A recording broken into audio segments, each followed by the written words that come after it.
Se a Eco 92 foi a última grande conferência mundial do século XX sobre meio ambiente e desenvolvimento, a Rio+20 foi a primeira mega conferência do atual milênio. Em que pesem as naturais comparações que estão sendo feitas entre os dois grandes encontros ambientais, é preciso haver cautela para esse tipo de cotejo. Os 20 anos que separam as duas conferências revelaram mudanças significativas no trato e na visão das principais questões, tanto na seara ambiental como naquelas de cunho econômico e social. No entanto, os anseios em torno de ambas as conferências, com todos os cenários condicionantes e peculiaridades de cada época, foram distintos. Depois de um longo período histórico de bipolarização mundial, onde o fim da Guerra Fria houve grande otimismo para aperfeiçoar as bases lançadas em Estocolmo em 1972, na primeira Conferência Mundial sobre o Homem e o Meio Ambiente, o que culminou na consolidação do conceito de desenvolvimento sustentável, alcançado finalmente na Eco 92, o que a tornou, esta conferência, a Eco 92, um ponto de chegada. Naquela oportunidade, viveram-se momentos de grandes sonhos, de grande generosidade, de intensa participação da sociedade, sempre em busca de um mundo melhor, e que marcou um divisor de águas na discussão ambiental. A Rio+20 foi um ponto de partida. Num cenário de maior multilateralismo internacional, circulação da informação, novas tecnologias e participação inédita da sociedade civil, passamos por período de amadurecimento e de conscientização dos princípios traçados 2 décadas atrás.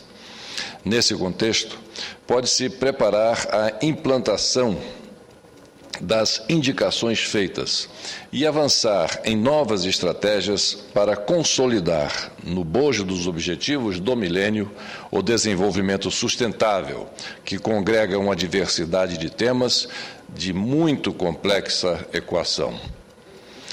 É de se ressaltar que o documento final contempla 4 parágrafos, os de números 25, 190, 191 e 192, que tratam especificamente sobre a questão das mudanças climáticas, tema primordial em qualquer debate ambiental.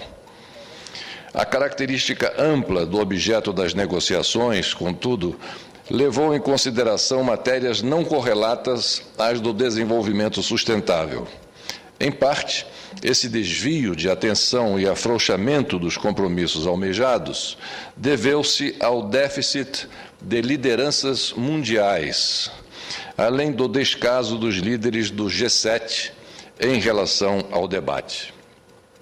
Daqueles dos integrantes do G7, somente o presidente da França compareceu, surpreendendo a todos com um discurso discordante da prática de seus assessores durante o difícil processo de negociação que nos levou à elaboração do documento final da Rio+20.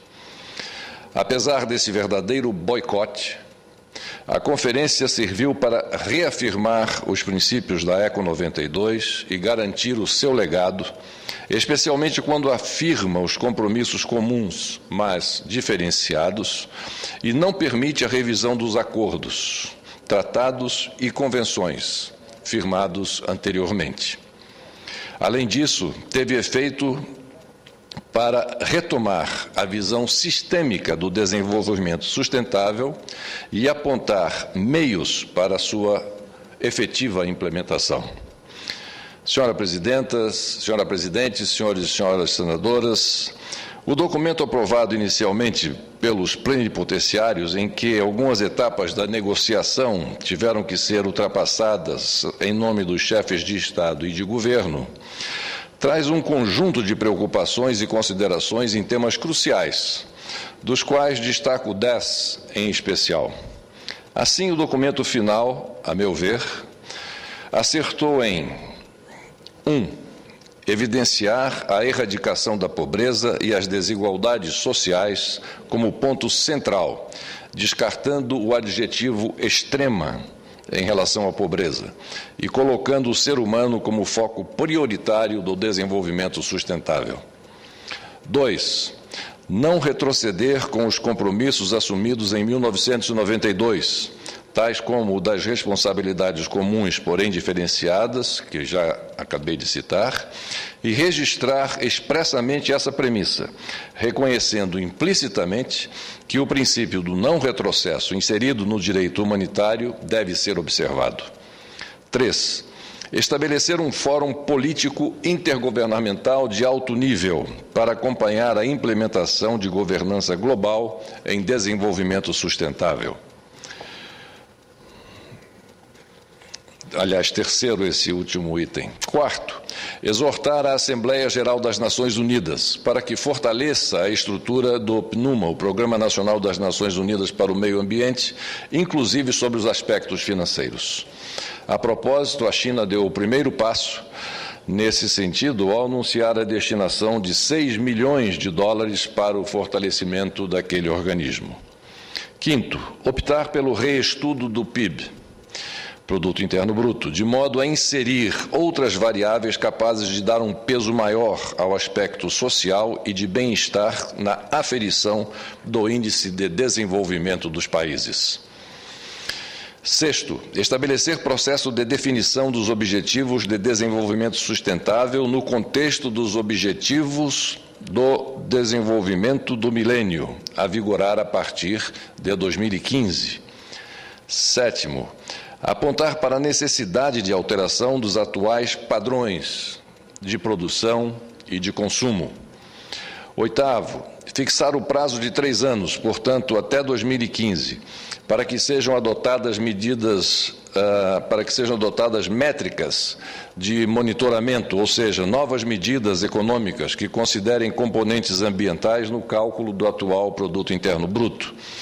Para tanto, será formado um grupo de trabalho com 30 especialistas, indicados pelas 5 comissões regionais da ONU, respectivamente a Ásia Ocidental, a América Latina e Caribe, Europa, Ásia e Pacífico e África. 9, considerar pela primeira vez, em documento oficial, que a economia verde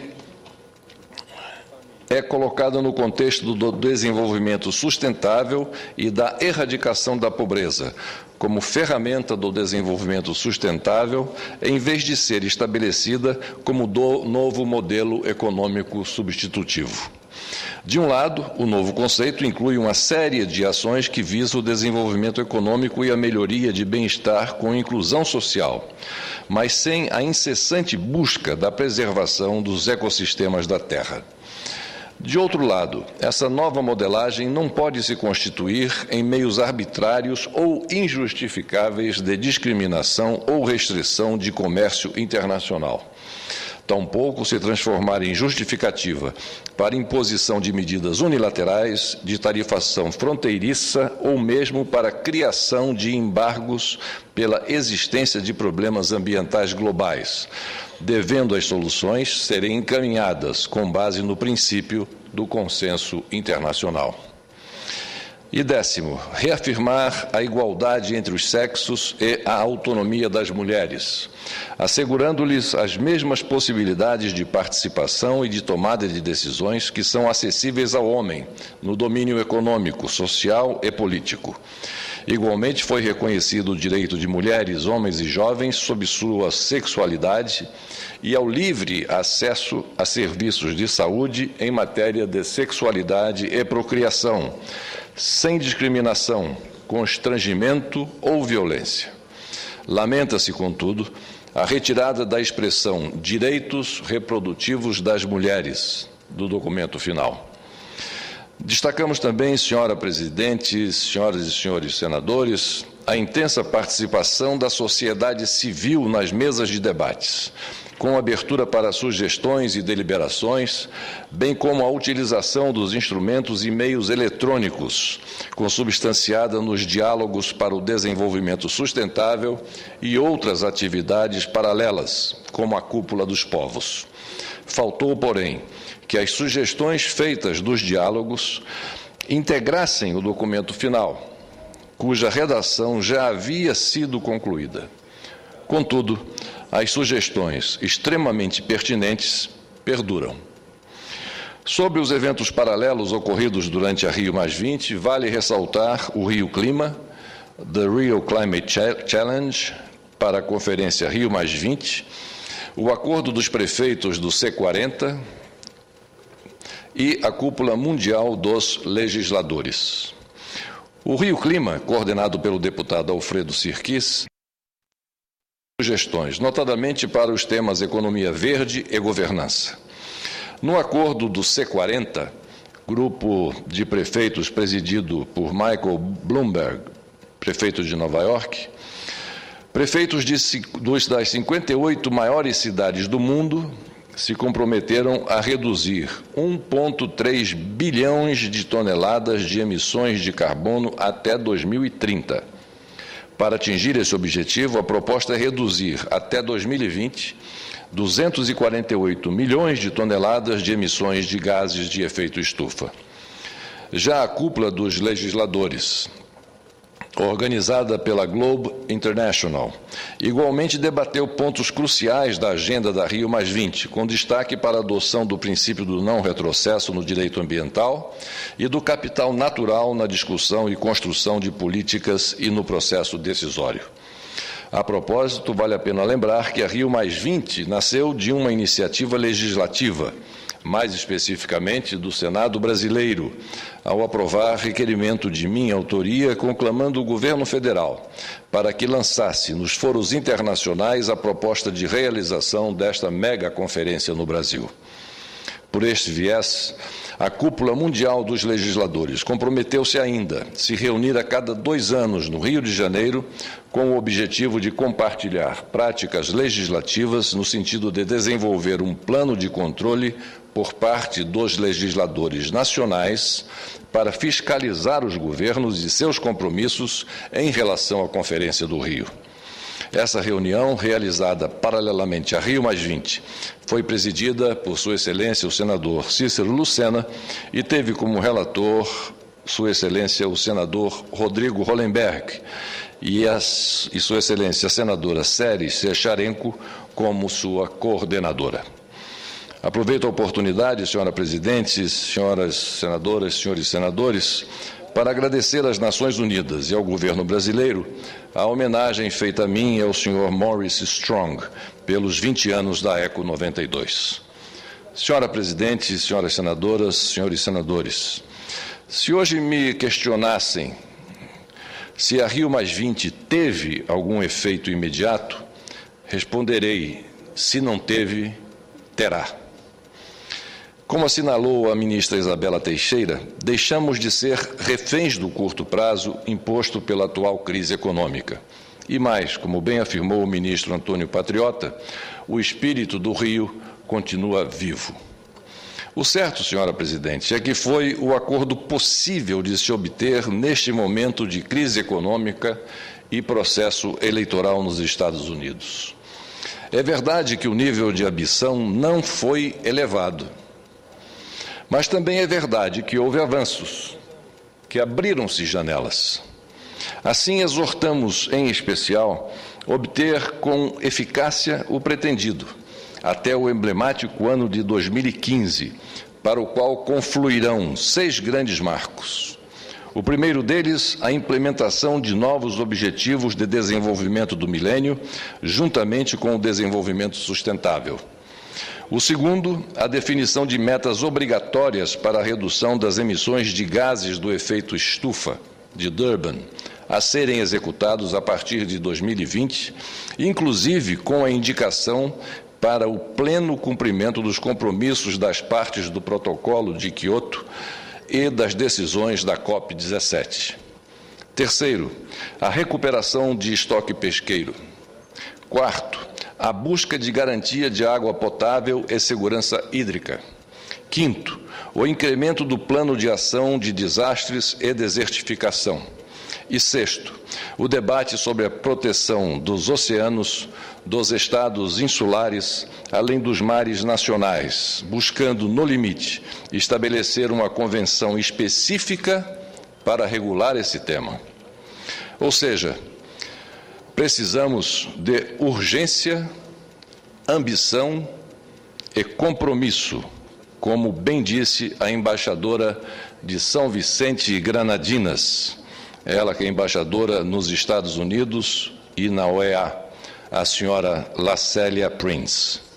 Senhora Presidente, senhoras senadoras, senhores senadores, além de ter sido a Conferência das Nações Unidas com a maior participação social dentre todas as já realizadas, a Rio+20 representa uma vitória da esperança sobre o derrotismo e da perseverança sobre a inércia. Ela reflete, na realidade, a confiança na capacidade desta geração em superar paradigmas insustentáveis de crescimento.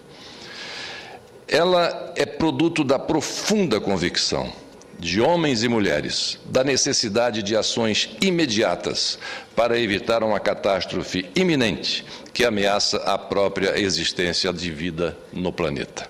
Era o que tinha a dizer, senhora Presidente, senhoras e senhores senadores. Me permite uma parte. Com muito prazer, ouço Sua Excelência, o senador Cristóvão Buarque. Senador Collor, eu quero dizer que esse seu discurso é a análise mais equilibrada que eu vi até aqui da Rio+20, pelos seus lados positivos, pelos seus lados negativos. Eu não me incluo nesse lado dos equilibrados.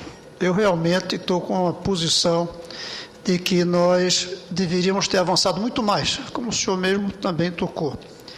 E de que o grande mérito da Rio+20 foi ela ter se realizado. E aí temos que reconhecer o seu papel na ideia de que ela existisse. E do presidente Lula, de ter agarrado sua ideia e levado às Nações Unidas. E do secretário-geral Ban Ki-moon, de ter bancado, digamos assim, o evento. Segunda grande vantagem foi a mobilização. Uma consciência que se tomou grande dos problemas ambientais. Até as crianças passaram a falar do assunto. Eu creio que no mundo inteiro, mas ainda mais no Brasil, pela proximidade. No que se refere a reuniões formais, também estou de acordo com o senhor, que a reunião dos prefeitos das grandes cidades, que é a reunião da Globo, dos parlamentares, isso vai deixar uma marca. Mas a reunião formal dos chefes de Estado e de governo, eu acho que ficaram tão preocupados, e aí talvez o Brasil seja responsável, com a ideia de concluir um documento que nós entregamos a elaboração para os nossos amigos, digo com toda franqueza, e não uso amigos de uma maneira eufemística, não, porque eu considero para os nossos amigos diplomatas, cujo objetivo é fazer com que as coisas se acomodem, mesmo quando elas são inacomodáveis. Eu tenho a impressão que em alguns debates internacionais, e esse talvez fosse um, seria melhor ter-se feito que a diplomacia também cria direito a não ficar de acordo. Podia ter havido um documento com tudo que houvesse de acordo e dito, temos direito de discordar em alguns aspectos, e listar as discordâncias. Eu acho que a listagem de discordâncias teria ajudado a que a gente continue e faça da Rio+20 algo permanente. De qualquer maneira, o seu discurso, que eu vou até querer depois ter atenção, tem um grande mérito de um equilíbrio bastante sério, eu diria.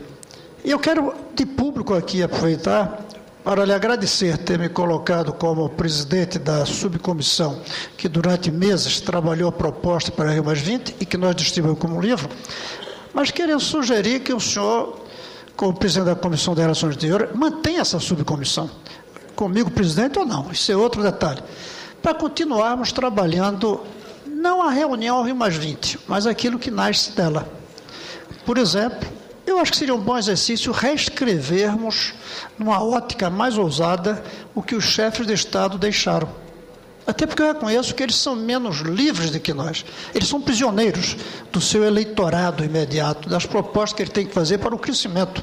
Mesmo que venha a poluição, ele tem que garantir emprego. Nós temos uma liberdade maior. Nós estamos entre os acadêmicos, que são livres até demais, e os executivos, que são presos demais. Eu acho que vale a pena a Comissão de Relações Exteriores, que o senhor preside, manter um grupo refletindo sobre como avançar naquilo que a Rio+20 fez. Essa é a sugestão que eu deixo aqui para o senhor como presidente da comissão.